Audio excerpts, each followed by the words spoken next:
नमस्कार साथियों, स्वागत है द ड्रीम पॉइंट के डिजिटल यूट्यूब चैनल पर। अपने आज का टॉपिक चल रहा था कौन सा? दुग्ध विज्ञान। दुग्ध विज्ञान के अंदर अपने 2 क्लास हो चुकी है। अब ये तीसरी क्लास है जिसके अंदर अपन कहाँ से क्रीम से चालू करने वाले, दूध से क्रीम निकालनी है। और पीछे की क्लास में अपन ने कहा तक खीस तक पढ़ लिया था। खीस का संगठन कंप्लीट हो चुका था, खीस पूरी कंप्लीट हो गई। अब बात करेंगे क्रीम के बारे में। क्रीम क्या होती है? दूध से अलग किया गया वह पदार्थ जिसमें 20% से अधिक मात्रा किसकी वसा की होती है, वो क्रीम कहलाती है। बात करते हैं क्रीम के बारे में।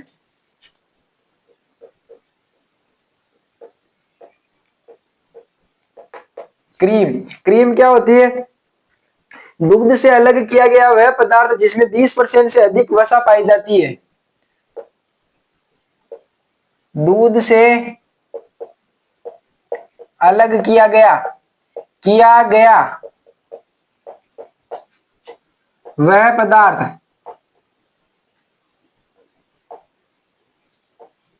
जिसमें 20% से अधिक वसा की मात्रा होती है।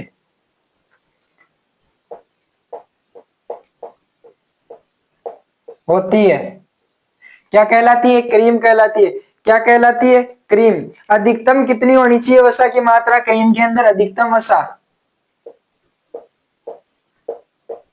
अधिकतम वसा कितनी होती है क्रीम के अंदर? तो बात करें 80% तक हो सकती है। क्रीम के अंदर अधिकतम वसा की अगर हम बात करें तो कितनी? 80% से 80% तक हो सकती है, लेकिन 20% से कम नहीं होनी चाहिए। दुग्ध दूध से अलग किया गया वह पदार्थ जिसमें वसा 20% से अधिक होती है और 80% से कम होती है। 80% से कम होती है। अब बात करें क्रीम के प्रकार की। किसके प्रकार की? क्रीम के प्रकार कितने प्रकार की होती है? तो क्रीम होती है 3 प्रकार की। पहली क्रीम की अगर बात करें तो पतली क्रीम या टेबल क्रीम। कौन सी होती है 1 नंबर पर? पतली क्रीम या टेबल क्रीम, इसी को बोलते हैं टेबल क्रीम। पतली क्रीम या टेबल क्रीम। इस क्रीम में बात करें तो वसा की मात्रा कितनी होती है? वसा की मात्रा होती है इसमें वसा की मात्रा कितनी होती है? 20 से 25%। 20 से 25%। उपयोग क्या? इसका उपयोग कहाँ किया जाता है? मिल्क शेक बनाने में। Milk shake SHAKE milk shake बनाने में किसमें की उपयोग किया जाता है इस क्रीम का? मिल्क शेक बनाने के अंदर पतली क्रीम या टेबल क्रीम का उपयोग किया जाता है। अब बात करें मध्य क्रीम या व्हिपिंग मध्यम या व्हिपिंग 2 नंबर पर। मध्यम या व्हिपिंग क्रीम। इस क्रीम में क्या करें? वसा की बात करें तो वसा कितनी? 25 से 45%। वसा कितनी होती है? 25 से 45% तक वसा होती है। आगे बात करें तो इसका उपयोग कहाँ किया जाता है? उपयोग बेकरी उत्पादों में बेकरी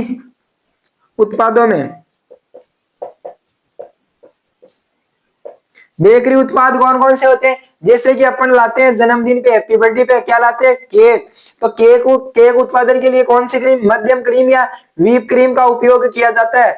अब देखना याद कैसे करना है। बेकरी उत्पादों में आपने छोटा बच्चा तो वो क्या करेगा? उसका जन्मदिन आया, जन्मदिन के लिए वो क्या करेगा? रोने लग जाएगा, मेरे को क्रीम लाके दो, केक लाके दो। तो व्हीप वीप यानी रोना होता है, इंग्लिश में वीप यानी रोना होता है। तो उसमें क्या हो गया? वो रो रहा है तो उसको किसके लिए केक क्रीम, ये बेकरी उत्पादों के लिए कौन सी क्रीम? व्हीप क्रीम या मध्यम क्रीम जिसमें वसा 25 से 45% तक होती है। आगे बात करें गाढ़ी क्रीम या रिच क्रीम। 3 नंबर पर गाढ़ी क्रीम या rich cream, RICH cream, rich cream. इसकी अगर बात करें तो इसमें कितनी होती है वसा की मात्रा? 45% से अधिक वसा की मात्रा। 45% से अधिक कितनी? 45% से अधिक वसा होती है। आगे इसी के अंदर बात करें तो उपयोग घी बनाने में किया जाता है। इसका उपयोग किसमें? घी बनाने में। घी बनाने में किया जाता है। आगे बात करें, एक और होती है जो अन्य प्रकार है इसका, कौन सा? प्लास्टिक क्रीम, जिसमें वसा कितनी 60% से अधिक होती है। प्लास्टिक क्रीम, प्लास्टिक क्रीम की अगर वसा कितनी होती है, इसमें वसा की मात्रा 60% से अधिक, 60% से अधिक होती है इसके अंदर। कौन सी में? प्लास्टिक क्रीम के अंदर वसा की मात्रा 60% से अधिक होती है। पतली क्रीम या टेबल क्रीम में 20 से 25, जिसको किसके मिल्क शेक बनाने में उपयोग किया जाता है। मध्यम क्रीम की अगर बात करें तो वसा 25 से 45%, जिसको बेकरी उत्पादों में काम में लिया जाता है। गाढ़ी या रिच क्रीम की अगर बात करें तो रिच क्रीम के अंदर वसा 45% से अधिक होती है, जिसका उपयोग किसमें? घी बनाने में किया जाता है। आगे बात करें प्लास्टिक क्रीम, तो प्लास्टिक क्रीम में वसा की मात्रा कितनी होती है? 60% से अधिक। अब आगे बात करें क्रीम निकालने की विधियों के बारे में। क्रीम निकालने की विधियां, अगला टॉपिक कौन सा है? क्रीम निकालने की विधियां। निकालनी तो पड़ेगी ना क्रीम को।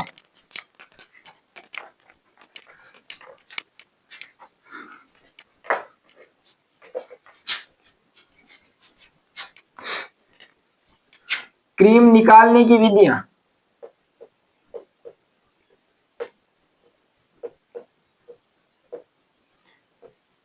विधियां, क्रीम निकालने की विधियां। इसके अंदर अगर हम बात करें तो पहली कौन सी? गुरुत्वाकर्षण विधि, जो दो अलग घनत्व वाले पदार्थों को मिलाकर रखते हैं।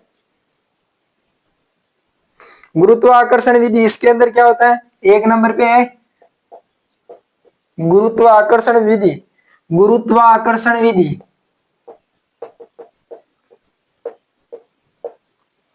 इस विधि में क्या होता है? दो अलग अलग घनत्व वाले पदार्थों को आपस में मिलाकर रखता है, लेकिन है ना कुछ क्रियाओं द्वारा उसको बाहर निकाला जा सकता है। जैसे कि अब बात करें, इसी का अलग एक प्रकार है, कैसा? इसमें ए लगा के लिखो, कौन सा है? गहरी कढ़ाई विधि। गुरुत्वाकर्षण विधि में ये गहरी कढ़ाई विधि, कढ़ाई विधि, गहरी कढ़ाई विधि। इसके अंदर क्या होता है? इसके अंदर बात करें, कढ़ाई का व्यास कितना होता है? 8 से 12 इंच, और गहराई, व्यास कढ़ाई का, कढ़ाई का व्यास होता है 8 से 12 इंच। कितना होता है? 8 से 12 इंच। और गहराई की बात करें, गहराई की बात करें तो 20 इंच। कितनी? 20 इंच होती है। आगे बात करें इसी के अंदर, तो बचे हुए सेपरेटा दूध में वसा की मात्रा कितनी बचती है? बचे हुए सेपरेटा दूध में वसा की मात्रा, वसा की मात्रा कितनी? 0.5% बचती है। कितनी? 0.5%। किससे? गहरी कढ़ाई विधि से निकाले तब। अब बात करें उथली कढ़ाई विधि, 2 नंबर पे या बी लगा के लिख लो। उथली कढ़ाई विधि, उथली कढ़ाई विधि क्या है? उथली कढ़ाई विधि, जिसके अंदर क्या होता है? जिसके व्यास की अगर बात करें तो 18 से 24, व्यास कितना होता है? 18 से 24 इंच, 18 से 24 इंच का होता है। गहराई की बात करें, गहराई 4 इंच समान होती है। यानी नीचे से तेंदा एकदम बरोबर होगा। कितनी होगी? 4 इंच गहरी होगी। जलेबी वाली कढ़ाई देखते हैं ना, एकदम नीचे से बरोबर, उसी प्रकार ये होती है जो उथली कढ़ाई विधि से अपन क्रीम निकालते हैं उसमें यूज करते हैं। अब बात करें इसी के अंदर, तो सेपरेटा दूध में वसा की मात्रा कितनी बचेगी? सेपरेटा दूध में वसा की मात्रा, वसा की मात्रा वो कितनी बचेगी? 1%। कितनी? 1% बचेगी। आगे बात करें इसी में, दूध में ठंडा पानी डालकर, क्या? सी नंबर पर, दूध में ठंडा पानी डालकर,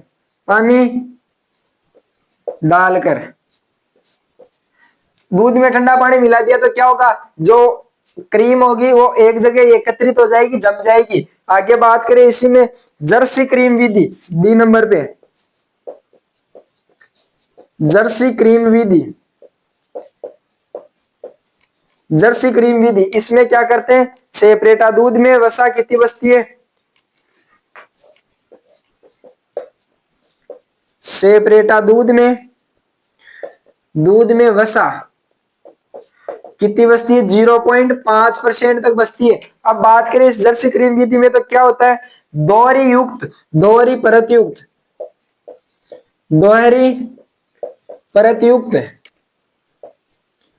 पात्र का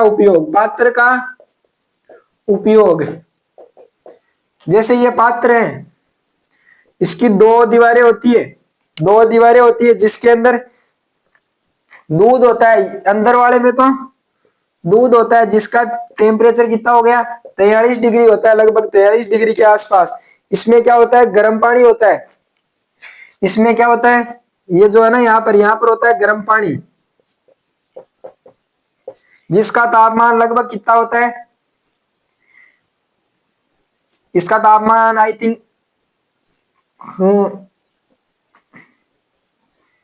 88 डिग्री सेल्सियस के समथिंग होता है। 88 डिग्री सेल्सियस होता है। कितना? 88 डिग्री सेल्सियस। फिर इस पानी को निकालेंगे, इसमें गर्म पानी को तो निकाल देंगे बाहर, और फिर क्या करेंगे? ठंडा पानी डालेंगे, वापस ठंडा कर देंगे, ठंडा पानी भी डाल देते हैं। इस प्रकार इसमें क्या करते हैं? दूध से क्रीम निकाली जाती है। जर्सी क्रीम विधि में दोहरी परतयुक्त होता है। आगे बात करें अपकेंद्रीय या सेंट्रीफ्यूगल विधि द्वारा। अपकेंद्रीय विधि या सेंट्रीफ्यूगल।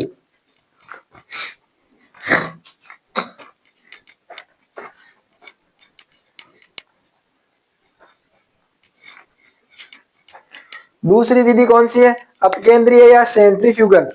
अपकेंद्रीय या सेंट्रीफ्यूगल।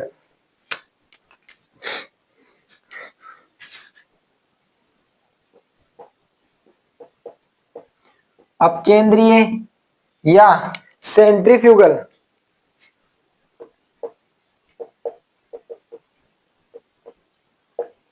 सेंट्रीफ्यूगल, इसके अंदर बात करें तो क्या होता है? क्रीम सेपरेटर मशीन का प्रयोग, मशीन द्वारा निकाला जाता है क्रीम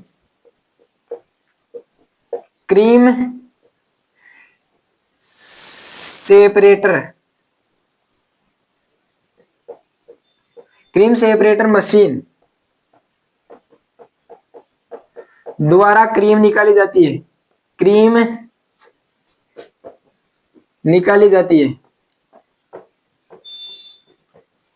क्रीम सेपरेटर मशीन होती है जिसके अंदर जिससे वो निकाली जाती है, क्रीम निकाली जाती है। मशीन कितने प्रकार की होती है? मशीन दो प्रकार की होती है।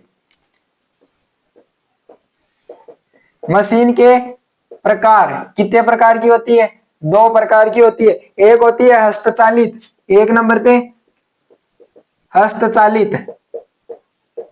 हस्तचालित की बात करें तो इसके आरपीएम कितना होता है? 45 से 60 आरपीएम राउंड पर मिनट। क्या होता है? राउंड पर मिनट आरपीएम यानी राउंड पर मिनट। आगे बात करें इंजन या बिजली चालित, दो नंबर पर इंजन या बिजली चालित। इसकी अगर बात करें तो कितना होता है इसका आरपीएम? 2000 से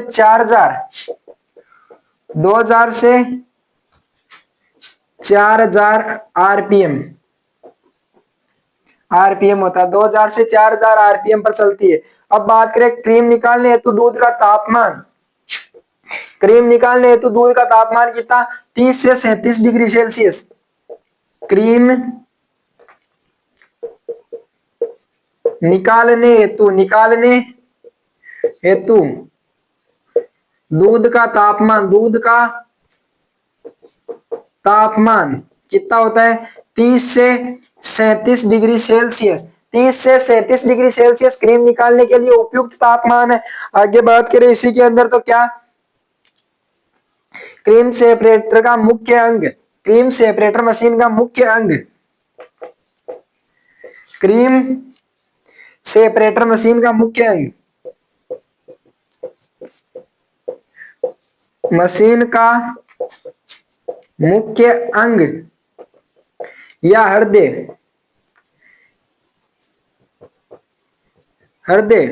किसको बोलते हैं? या हृदय किसको बोलते हैं? बाउल को बोलते हैं। आगे बात करें क्रीम की प्रकृति यानी गाढ़ापन मशीन के किससे, क्रीम स्क्रू के द्वारा। क्रीम को पतली व गाढ़ी, क्रीम स्क्रू द्वारा, स्क्रू द्वारा, स्क्रू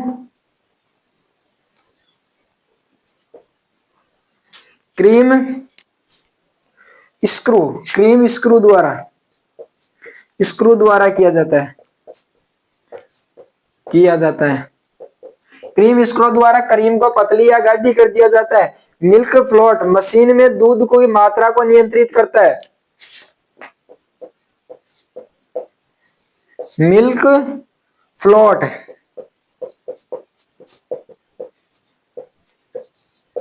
मशीन में दूध की मात्रा को, दूध की मात्रा को नियंत्रित करता है, दूध की मात्रा को नियंत्रित करता है। क्या करता है, दूध की मात्रा को नियंत्रित करता है। आगे बात करें सेपरेटर, दूध में वसा कितनी बचती है,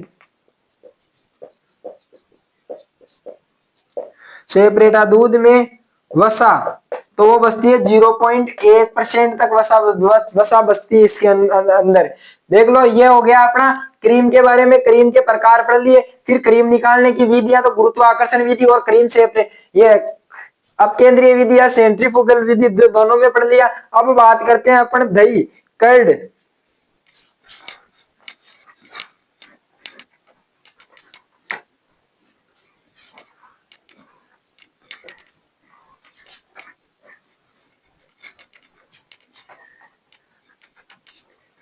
अब अपना नया टॉपिक है दही।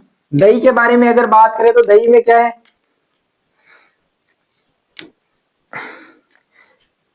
किण्वित पदार्थ है जो दूध के 72 से 75 डिग्री सेल्सियस ताप पर 10 से 15 मिनट के लिए निर्जमीकृत करके 21 डिग्री सेल्सियस पर ठंडा करके उचित जामन मिलाकर स्टार्टर डालकर तैयार किया जाता है। क्या होता है, पहले अगर बात करें तो दूध को 72 से 75 डिग्री सेल्सियस तक गर्म करते हैं, फिर उसको कितना 21 डिग्री 10 से 15 मिनट तक गर्म करते हैं, फिर 21 डिग्री सेल्सियस तक ठंडा करके फिर क्या करते हैं, उसमें जामन या स्टार्टर मिलाकर 10 से 12 घंटे के लिए छोड़ देते हैं। जिससे क्या होता है, दही जम जाता है। अब बात करें दही की, दही के अंदर तो दही की परिभाषा तो वो पूछेगा नहीं कि 70 से 75 डिग्री सेल्सियस तक 10 से 15 मिनट तक गर्म कर परिभाषा पूछे तो भी ये जामन मिलाकर जमाया गया पदार्थ या तैयार किया गया पदार्थ तो बता देना कि दही होता है। बस जामन मिलाकर तैयार किया गया पदार्थ। बाकी तापमान पूछ ले, दही के लिए, दही जमाने के लिए तापमान, पहले दूध को कितना डिग्री सेल्सियस पर गर्म करते हैं, तो दही के दूध को गर्म करते हैं। देखो, दुग्ध को गर्म करते हैं कितना, 70 से 75 डिग्री सेल्सियस ताप पर कितना 10 से 15 मिनट तक। फिर क्या करते हैं, 10 से 15 मिनट तक गर्म कर लिया, 21 डिग्री सेल्सियस ताप पर ठंडा करते हैं। फिर बाद में क्या करते हैं, जामन मिलाते हैं, जामन या स्टार्टर मिलाते हैं, जामन या स्टार्टर मिलाकर जमाकर तैयार किया गया पदार्थ दही कहलाता है। आगे बात करें, जामन की मात्रा गर्मियों में कितनी रखते हैं, जामन की मात्रा तो गर्मियों की अगर बात करें तो गर्मियों में कितना रखते हैं, 1.5%। गर्मियों में 1.5% और सर्दियों की बात करें तो 3%। सर्दियों में 3% रखते। आगे बात करें अम्लता, तो अम्लता कितनी होती है, 0.7 से 0.9। अम्लता 0.7 से 0.9 ये अम्लता होती है इसके अंदर।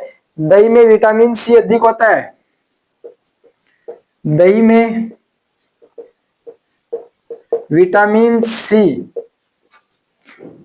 अधिक होता है। क्या होता है, विटामिन सी अधिक होता है। आगे बात करें इसी के अंदर किसके, दही बनाने के लिए उत्तरदायी जीवाणु, दही बनाने के लिए उत्तरदायी जीवाणु, उत्तरदायी जीवाणु,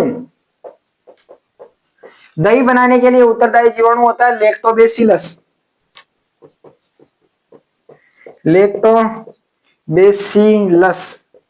लैक्टोबैसिलस नामक जीवाणु होता है जो दही बनाने में सहायक होता है। लैक्टोबैसिलस या स्ट्रेप्टोकोकस, क्या होता है?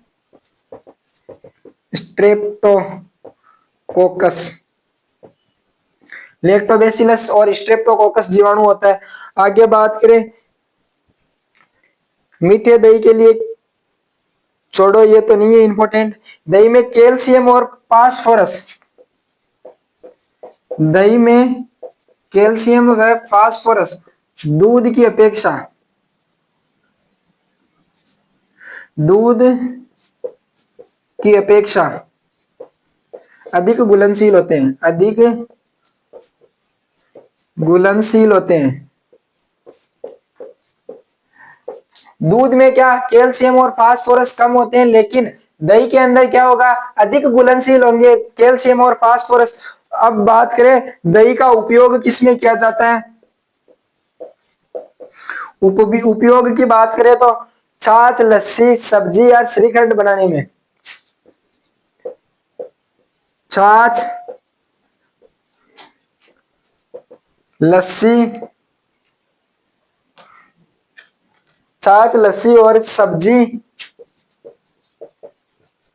व श्रीखंड, श्रीखंड बनाने में,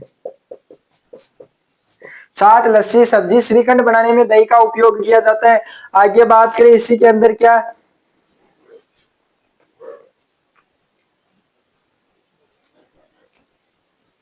गर्मियों में दही बनाने में समय लगता है। आप समय की बात कर लें, गर्मियों में समय कितना लगता है? गर्मियों में दही बनाने में समय लगता है, गर्मियों में दही बनाने में समय लगता है कितना? गर्मियों में लगता है 6 से 8 घंटे, 6 से 8 घंटे। आगे बात करें इसी के अंदर तो क्या, सर्दियों की अगर बात करें तो सर्दियों में कितना? 10 से 12 घंटे, 10 से 12 घंटे लगते हैं दही, दूध से दही बनने में। आगे बात करें, अगला है अपना मक्खन। मक्खन के बारे में बात करेंगे। अब मक्खन खाएंगे, दही जमा लिया, मक्खन बना लेते हैं। अब लूणिया की, जिसको मारवाड़ी में बोलते हैं लूणिया की,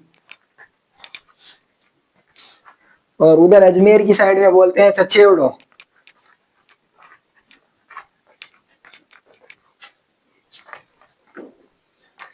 अब अपना नया टॉपिक है मक्खन।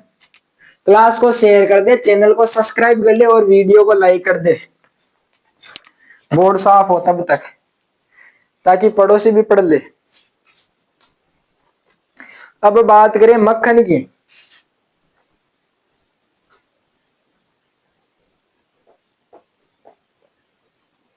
मक्खन की बात करें तो वसा कितनी होती है? 80% से अधिक वसा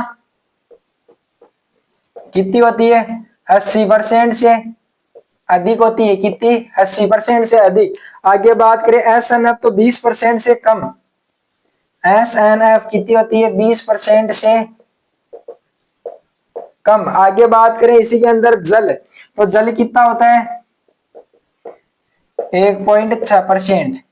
कितना होता है? 1.6%। बस मक्खन में इतना ही ध्यान रखना, ये बन गया अपना वसा कितनी होगी? 80%। जो SNF है वो कितना बचेगा? SNF 20% से कम, और इसके अंदर जल की मात्रा 1.6% होती है। आगे बात करें इसी के अंदर कौन सा टॉपिक, अब बात करते हैं घी के बारे में। मक्खन आ गया, घी बना लेते हैं।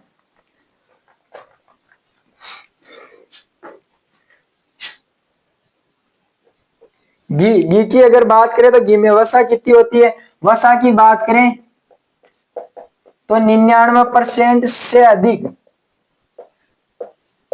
ऐसा नहीं कह सकते भाई वसा को ही घी कहते हैं, नहीं नहीं, वसा को घी नहीं कहते। घी में वसा होती है 99% से अधिक। नमी की बात करें तो नमी होती है 0.5%। कितनी होती है नमी? 0.5%। आगे बात करें इसी में स्वतंत्र वसा कितनी होती है? स्वतंत्र वसा होती है 0.5%। आगे बात करें इसी में घी में अधिक नमी पर मछली के समान गंध आती है। क्या? घी में अधिक नमी के कारण, अधिक नमी के कारण मछली के समान गंध आती है। मछली के समान गंध आती है, गंध आती है। आगे बात करें इसी के अंदर घी के अंदर, तो घी में सुगंध का कारण डाइएसिटिल। क्या होता है घी में सुगंध का कारण? घी में सुगंध का कारण क्या होता है? डाइएसिटिल। डाइएसिटिल के कारण आती है। आगे बात करें इसी के अंदर दुर्गंध का कारण एक्रोनिल। दुर्गंध का कारण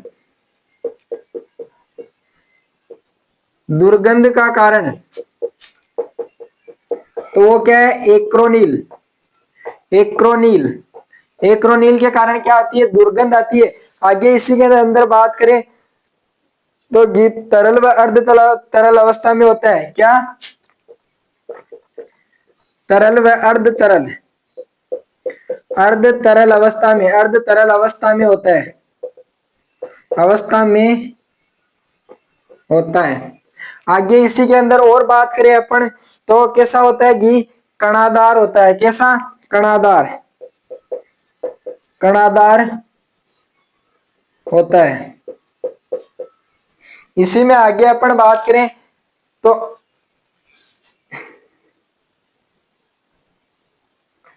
घी में स्मोकिंग गंध देसी विधि से घी तैयार करने के कारण आती है। घी में खटास O2 की उपस्थिति के कारण, भंडारण में O2 की उपस्थिति, घी में खटास का कारण है, भंडारण में O2 की उपस्थिति,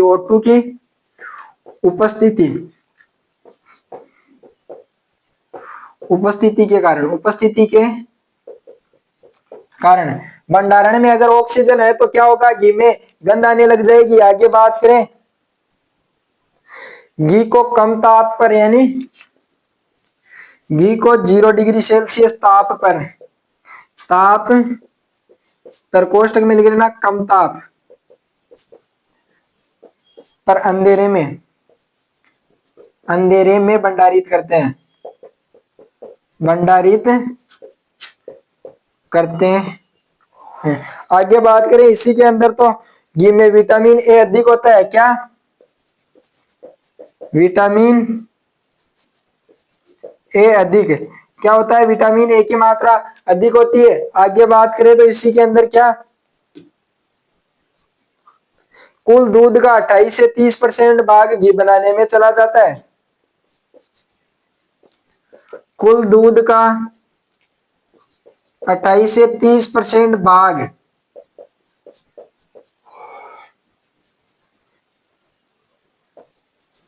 घी बनाने में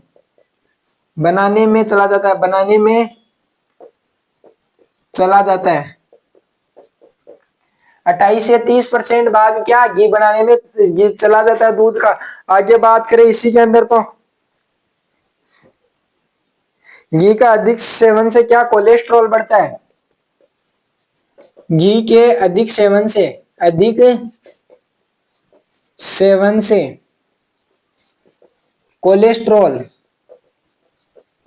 कोलेस्ट्रॉल बढ़ता है, जिससे हृदय रोग होते हैं। आगे बात करें इसी के अंदर तो क्या? घी में उपस्थित फॉस्फोलिपिड मस्तिष्क को शक्ति प्रदान करता है। क्या करता है? घी में उपस्थित फॉस्फोलिपिड मस्तिष्क को शक्ति प्रदान करता है। जो बोल रहा हूँ वो लिख लेना, लिखा हुआ तो मेरे को ऐसे लग रहा है अब आपको कम ही समझ में आएगा। हाँ, आगे बात करता हूँ। इसी में घी में अनेक प्रकार के वसीय अम्ल पाए जाते हैं, जैसे ट्राइग्लिसराइड बनता है। क्या? घी में अनेक प्रकार के वसीय अम्ल पाए जाते हैं, अम्ल पाए जाते हैं, जिनसे क्या बनता है? ट्राइग्लिसराइड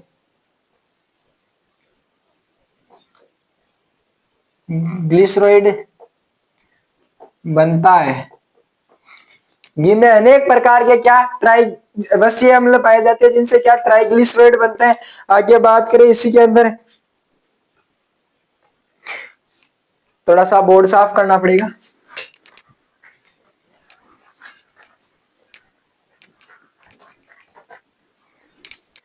अब आगे बात करें इसी के अंदर तो क्या, क्रीम से घी बनाने हेतु तापमान, क्रीम से घी बनाने हेतु तापमान कितना होता है? तापमान घी से क्रीम से घी बनाने के लिए तापमान लगभग 110 से 115 डिग्री सेल्सियस, 110 से 115 डिग्री सेल्सियस कितना होता है। आगे बात करें इसी में, संतृप्त वसा घी व मक्खन, असंतृप्त वसा वनस्पति तेल, साधारण तेल, साधारण वसा किसे कहते हैं? तेल, घी और मोम। साधारण वसा लिख लो, साधारण वसा क्या है? तेल, घी, तेल, घी और मोम, जो क्या है? साधारण वसा है। साधारण वसा की बात करें तो तेल, घी और मोम क्या है? साधारण वसा। क्रीम से घी बनाने के लिए कितना तापमान चाहिए? 110 से 115 डिग्री सेल्सियस। अब आगे बात करते हैं, अगला टॉपिक है अपना छेना। बस कुछ ही समय में बस छेना, रसगुल्ला वगैरह सब बना के खिला देंगे, फिर बर्तन भी धोने पड़ेंगे आपको इसके अंदर। ऐसे तो कौन जाने देगा फ्री पॉकेट में खाकर, बर्तन तो धो के जाना पड़ेगा। लड़कियां तैयार हो जाए, केवल लड़कियों तो कर रहे हैं बेचारे, बना रहे हैं लड़कियां बर्तन धोने के लिए, तैयार हो जाए। अरे ऐसे नहीं दुपाएंगे, फॉर्मेट से दुपाएंगे, टेंशन मत लो। अम्लीय सौदागर, क्षारीय सौदागर, उदासीन सौदागर, कई प्रकार के लाएंगे साबुन, अलग अलग फ्लेवर के। छेना, छेना की अगर बात करें तो दूध को गर्म करने पर अम्ल द्वारा फाड़कर तैयार किया गया पदार्थ।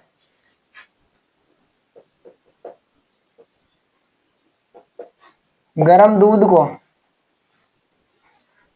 को अम्ल द्वारा फाड़कर तैयार किया गया पदार्थ, तैयार किया गया पदार्थ।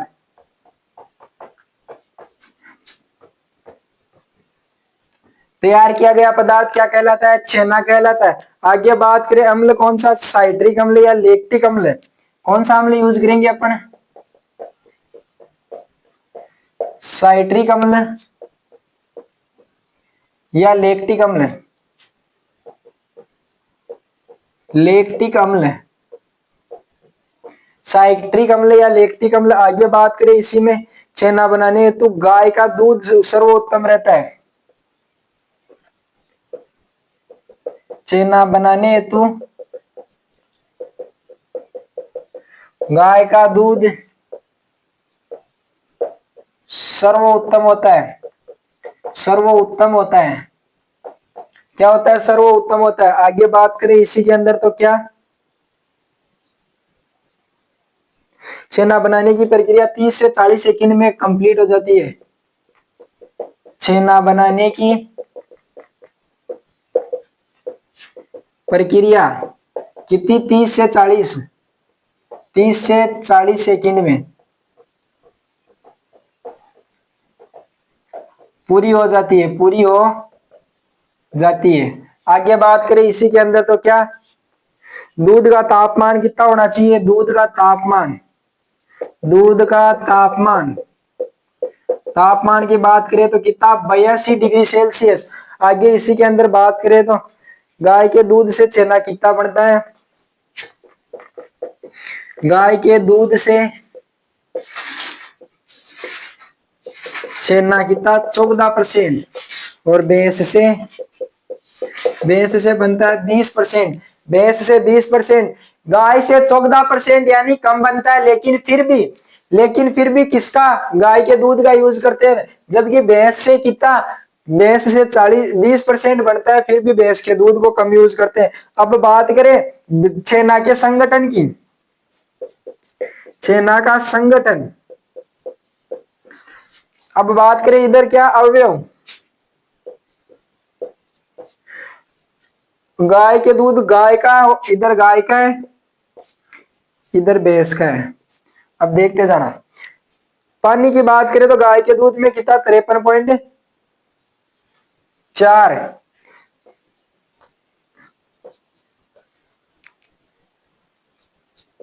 53.4% और भैंस में 51 पॉइंट कितना है 5%। क्या पानी। आगे इसी के अंदर बात करें वसा, तो वसा कितनी होती है, वसा होती है इसके अंदर गाय में तो 24.7 और भैंस में 29.6, 24.7% और 29.6% होती है। आगे बात करें इसी के अंदर दुग्धम, दुग्धम की अगर बात करें तो दुग्धम कितनी 2.2, गाय में तो कितनी 2.2 और भैंस में 2.4%। आगे बात करें इसी के अंदर प्रोटीन कितनी होती है,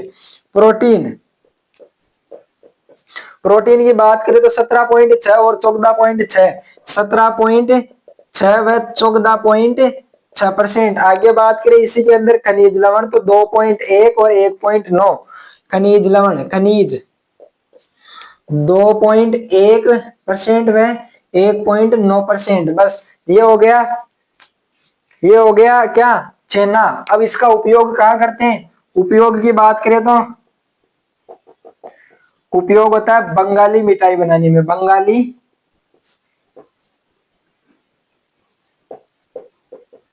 मिठाई बनाने में, जैसे कि रसगुल्ला किधर, बंगाल के साइड में। आपने वो तो देखा ही होगा ना तारक मेहता का उल्टा चश्मा, जिसके अंदर बबीता जी क्या करती है, जेठालाल को ले जाकर क्या खिलाती है, रसगुल्ले। तो रसगुल्ला किधर की मिठाई है, बंगाल की मिठाई है। रसगुल्ला किधर की है, बंगाल की। तो ऐसे याद रख लेना, बंगाली मिठाई के लिए छेने से रसगुल्ले बनाए जाते हैं। और वो क्या करते हैं, वो इसीलिए बनाए जाते हैं, बबीता जी इसीलिए बबीता जी को बनाने आते हैं, वो बंगाल के है ना, इसीलिए। फिर अय्यर भाई को, जेठालाल को खिलाने पर अय्यर भाई को पता नहीं क्या लगता है। फिर जेठा जी के लिए क्या करती है बबीता जी, रसगुल्ले बना कर ले जाती है। बंगाल की मिठाई, कौन सी, बंगाल की मिठाई। रसगुल्ले याद नहीं रखना, बंगाल की मिठाई लेके जा रही है बबीता जी जेठालाल के लिए। आगे बात करें, अब बना ले पनीर, मटर पनीर बनाएंगे और खाएंगे अब। अरे नहीं, मटर पनीर नहीं बनाएंगे, मैं तो केवल पनीर ही बना के दे रहा हूँ आपको। मटर तो आपको लानी पड़ेगी, पनीर को फ्राई करना पड़ेगा और फिर बनाना पड़ेगा। मैं तो नहीं बना रहा पनीर। पनीर क्या होता है, छेने की तरह ही बनता है, लेकिन क्या करते हैं उसको दबाकर जमाकर तैयार किया जाता है, छेने की तरह ही तैयार किया जाता है। तो दूध को फाड़कर, दूध को रेनेट पाउडर द्वारा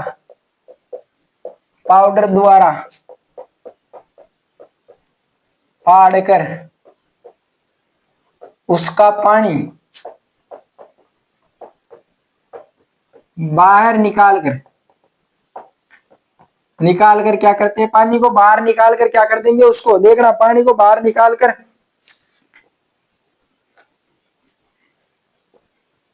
जमा कर तैयार किया गया पदार्थ पनीर कहलाता है। क्या होता है, दूध को फाड़ा, उसको छेने को, उसका पूरा पानी निचोड़ कर फिर एक जगह बरोबर कर किसी भारी वस्तु से दबाकर छोड़ दिया, तो क्या होगा, वो सुबह तक पनीर बन जाएगा। उसका पानी जो है ना वो धीरे धीरे करके पूरा निकल जाएगा बाहर और सुबह तक पनीर बन जाएगा। आगे बात करें तो दूध को फाड़ने के लिए किसका उपयोग कर रहे थे, रिनेट पाउडर क्या कर रहा है, दूध को फाड़ता है,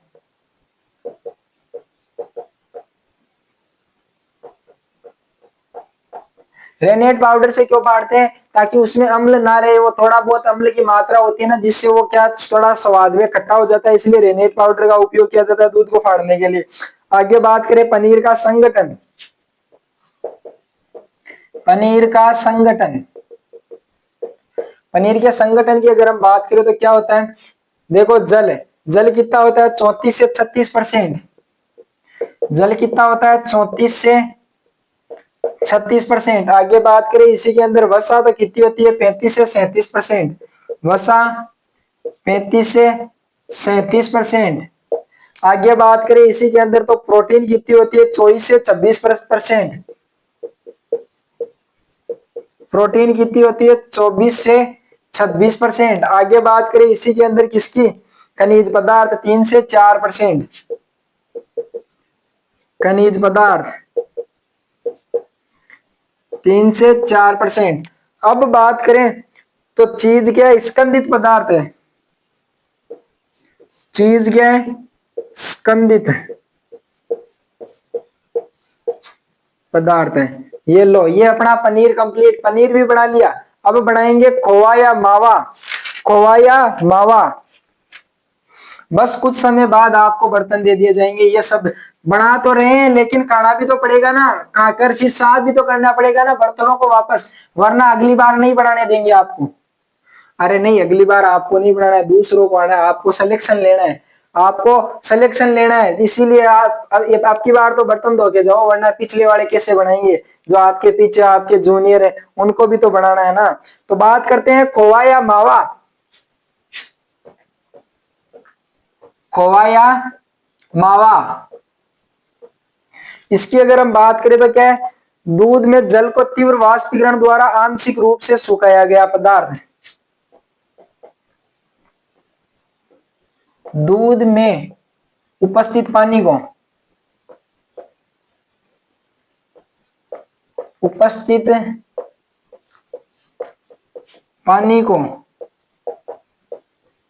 तीव्र गति से वाष्पोत्सर्जन कर सुखाया गया पदार्थ। आंशिक रूप से सुखाया गया पदार्थ, आंशिक रूप से सुखाया गया, सुखाया गया पदार्थ क्या कहलाता है? खोआ या मावा। आगे बात करें इसमें तो संगठित पदार्थ होता है। कैसा होता है? संगनित पदार्थ होता है। संगनित पदार्थ है। क्या है? संगनित पदार्थ। कौन है? मावा। बात करें भैंस के दूध का मावा उत्तम गुणवत्ता का होता है। किसके? भैंस के दूध का, भैंस के दूध का मावा उत्तम गुणवत्ता का होता है, गुणवत्ता का होता है। आगे बात करें इसी के अंदर मावा संग्रहण का उपयुक्त तापमान, मावा संग्रहण के लिए उपयुक्त तापमान, मावा संग्रहण के लिए, संग्रहण के लिए उपयुक्त तापमान कितना होगा? उपयुक्त तापमान देखो 13 डिग्री सेल्सियस। क्या होगा? 13 डिग्री सेल्सियस। आगे बात करें इसी में मावा में चीनी मिलाने पर गुणवत्ता बनी रहती है। क्या होता है? मावा में चीनी मिलाने पर गुणवत्ता बनी रहती है। मावा में चीनी मिलाने पर गुणवत्ता बनी रहती है। आगे बात करें खोआ बनाने हेतु पलटों की प्रारंभिक गति, खोआ बनाने हेतु पलटों की प्रारंभिक गति, पलटों की प्रारंभिक गति, प्रारंभिक गति की बात करें तो वो कितनी होनी चाहिए? पलटों की प्रारंभिक गति 40 राउंड प्रति मिनट, 40 आरपीएम पर चलना चाहिए, आरपीएम पर कार्यक्रम चलना चाहिए। और बात करें अंतिम समय में, अंतिम समय में कितनी होगी? अंतिम समय में कैसी होगी? अंतिम समय में 150 आरपीएम हो जाएगी। 150 आरपीएम, धीरे धीरे बढ़ानी है आरपीएम। अब देखना, पहले तो शुरू किया, कढ़ाई को चढ़ा दिया, कढ़ाई में दूध डाल दिया, फिर धीरे धीरे ऐसे ऐसे हिला रहे। जैसे मावा बढ़ने को आ गया, अंतिम समय आ गया, दूध गाढ़ा हो रहा है, तो फिर कैसे करना है, इससे दबा दब दबा दब जल्दी जल्दी करना है। फिर अब बात करें खोए में जल, मतलब मावा में जल कितना होता है, 25 से 28%। खोआ में जल कितना होता है, खोआ में जल होता है, सॉरी, 25 से 28%। कितना होता है, 25 से 28%। आगे बात करें ठोस पदार्थ तो कितना होता है, ठोस पदार्थ, ठोस पदार्थ की बात करें तो 70 से 75% तक ठोस पदार्थ होता है मावा में। आगे बात करें खोआ का संगठन, खोआ का संगठन, खोआ के संगठन की अगर बात करें तो यहाँ क्या आएगा अपना, वही अवयव, इधर गाय इधर भैंस। अब देखना अवयव क्या है, नमी कितनी होती है खोए में, 26.5 और 19.5। नमी गाय में कितनी, 26.5%, इधर कितनी होगी 19.5%। आगे बात करें इसी के अंदर क्या, वसा 26% और 37%। वसा कितनी होती है, इधर इधर होती है 26%, इधर होती है, इधर कितनी होती है 37%। आगे बात करें इसी के अंदर प्रोटीन, तो इसमें गाय के में 19 होती है, प्रोटीन गाय में 19% ही होती है बरोबर, और भैंस में कितनी होती है 17.7%। आगे बात करें, वापस लिख ले, इधर गाय और इधर लिख लेते हैं भैंस। आगे बात करें इसी के अंदर तो क्या, दुग्धम 26-22 होती है, दुग्धम कितनी होती है, इधर दुग्धम, दुग्धम कितनी होती है 26-22, 26%, इधर होती है 22%। आगे बात करें इसी के अंदर तो क्या, लोहा, लोहा कितना होता है 139 पीपीएम, कितना होता है लोहा, 139 पीपीएम पार्ट पर मिलियन, और उधर कितना होता है 125 पीपीएम, 139 पीपीएम होता है किसमें, गाय के में। बस यही अपना क्या मावा बढ़ा लिया, उसके संगठन की बात कर ली, गाय के दूध में कौन सी मात्रा, कौन से तत्व की कौन सी मात्रा कितनी पाई जाती है, तो मावा बना लिया, पनीर बना लिया, छेना बना लिया, मक्खन बना लिया, और क्या घी निकाल लिया, और क्या क्रीम निकाल ली। तो अब बर्तन तो हो ही गए ना, उनको भी साफ करना पड़ेगा। तो अब बात करते हैं डेयरी बर्तनों की सफाई के बारे में। लड़कियों के लिए बहुत ही बढ़िया ऑप्शन है, अगर नहीं पढ़ी तो बस यही करना है, बर्तनों की सफाई क्या करना है, और पढ़ लिख कर कामयाब हो गई तो ये नहीं करना पड़ेगा, वो लड़के का अपने आप कर लेंगे। फिर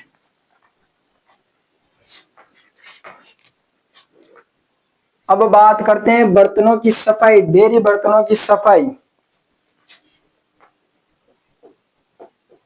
डेयरी बर्तनों की सफाई, बर्तनों की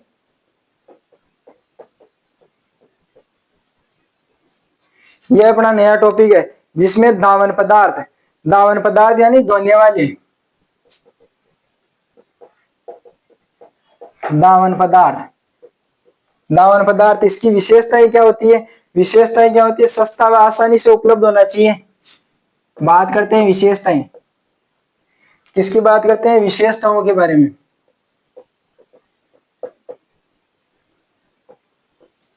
पहली विशेषता क्या है इसकी, सस्ता व आसानी से उपलब्ध होने वाला योग्य हो, सस्ता व आसानी से उपलब्ध हो। हाँ, तो क्या है, कई बार जैसे मान लो सबसे सस्ता साबुन निरमा, विम बार, उसी प्रकार सबसे सस्ता व आसानी से मिलने वाला होना चाहिए। आगे बात करें तो बर्तनों पर हानिकारक प्रभाव उत्पन्न नहीं करे। 2 नंबर पर क्या है, बर्तनों पर हानिकारक प्रभाव उत्पन्न ना करे, हानिकारक प्रभाव उत्पन्न ना करे। आगे बात करें, जीवाणुनाशक व पारसीकारक होने चाहिए। जीवाणुनाशक व पारसीकारक होने चाहिए, जीवाणुनाशक या पारसीकारक होने चाहिए। अब बात करें गोलक अच्छा हो, 4 नंबर पे गोलक अच्छा हो, यानी पानी के अंदर अच्छी प्रकार से घुल जाना चाहिए, तो गोलक अच्छा हो। अब बात करें बर्तनों धोने हेतु सोडे की मात्रा, बर्तन धोने हेतु सोडे की मात्रा, सोडे की मात्रा की अगर हम बात करें तो हाथों द्वारा धोने में कितना यूज करेंगे, हाथों द्वारा, हाथों द्वारा धो रहे हैं तो तब 0.25 से 0.45%, 0.25 से 0.45%। आगे बात करें इसी के अंदर मशीन द्वारा, तो कितना, मशीन द्वारा, मशीन की बात करें तो 0.5 से लेकर 0.5 से 1.8% तक चल सकती है। आगे बात करें धावन पदार्थों का वर्गीकरण, ये अपना नया चालू कर लेते हैं, बस खत्म होने वाली है क्लास, बस 10-15 मिनट और चलेगी। तब तक बने रहे, वीडियो को शेयर कर दे और चैनल को सब्सक्राइब कर दे। धावन पदार्थों का वर्गीकरण, धावन पदार्थों का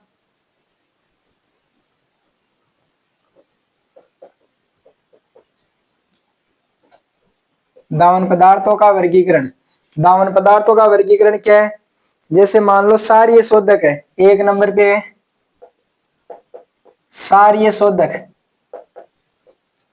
क्षारीय शोधक की बात करें तो क्षारीय शोधक में पहला कौन सा है, डायक सोडा, 1 नंबर ए, डायक सोडा। डायक सोडा क्या होता है, इसकी अगर हम बात करें तो बोतल व कांच के बर्तनों, कांच के बर्तन धोने हेतु, बोतलों व कांच के बर्तनों हेतु, बर्तनों हेतु उपयुक्त। आगे बात करें इसी के अंदर क्षारीय शोधक में, तो सोडा राख, 2 नंबर पे सोडा राख। इसका उपयोग किसमें किया जाता है, कलई किए हुए, कलई वाले बर्तनों हेतु और खारे पानी में उपयोगी, कलई वाले बर्तनों के लिए, कलई वाले बर्तनों के लिए, बर्तनों के लिए और खारे पानी में उपयुक्त, खारे पानी में उपयुक्त है। आगे बात करें इसी में सोडियम बाइकार्बोनेट, कलई प्लस कांच के बर्तन धोने में, C number, sodium bicarbonate, sodium bicarbonate,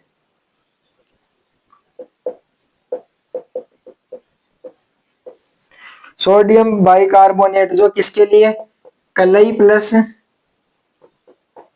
कांच के बर्तन, कांच के बर्तन दोनों के लिए उपयोगी होता है, कौन सा, सोडियम बाइकार्बोनेट। आगे बात करें इसी के अंदर किसकी, ट्राइसोडियम फॉस्फेट, सभी में यूज कर सकते हैं इसको, ट्राइसोडियम फॉस्फेट, सोडियम फॉस्फेट। इसकी अगर बात करें तो ये किसमें, सभी में, सभी में उपयोगी है। अब बात करें मात्रा कितनी लेते हैं इसकी, मात्रा, इसकी मात्रा लेते हैं 1 से 2%, 1 से 2%। आगे बात करें इसी में तो इसका पीएच क्या होता है, पीएच मान 1 का ध्यान रखना, 9.8 से 12.2, 9.8 से 12.2 इसका पीएच होता है, 9.8 से 12.2। अब बात करें अम्लीय शोधक, क्षारीय शोधक कंप्लीट होते हैं, अब बात करेंगे अम्लीय शोधक की। कौन सा है अम्लीय शोधक,